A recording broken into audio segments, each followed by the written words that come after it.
Vraiment, l'opéra, c'est 50-50. Hein. C'est autant être comédien que être chanteur. Et ça, il y a des chanteurs, ça les intéresse pas du tout. C'est pas du tout pour ça qu'ils ont fait du chant.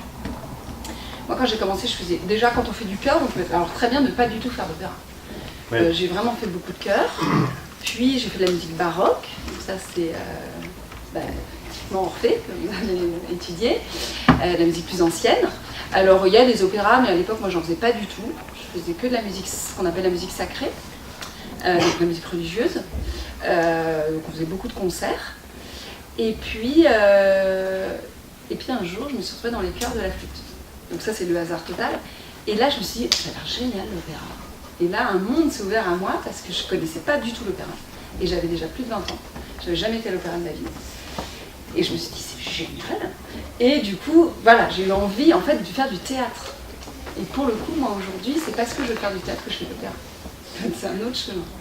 Mais oui, oui, absolument, on peut faire que de la musique symphonique ou musique religieuse. Donc ça a été la flûte, le tremplin pour vous. Oui, alors ça c'est le hasard total parce qu'à l'époque, pour répondre à la première question, je ne me projetais pas du tout dans la Reine de la Nuit. Ça ne m'était pas venu à l'idée de chanter une note aiguë. Mais c'est vrai qu'en fait, ça a été ça. Alors vous disiez qu'il y a 50-50 chanteurs et acteurs, mais si j'ai bien compris, dans la préparation, c'est pas au même moment. Là, vous avez travaillé la partie chant et maintenant, c'est le jeu d'acteur qui... Absolument. Ouais. Oui, parce qu'on peut toujours se faire une idée de son rôle, c'est intéressant d'y penser, mais quand on arrive sur une production, on appelle ça une production, c'est quand même la vision du metteur en scène. Nous, on est quand même des interprètes, en fait.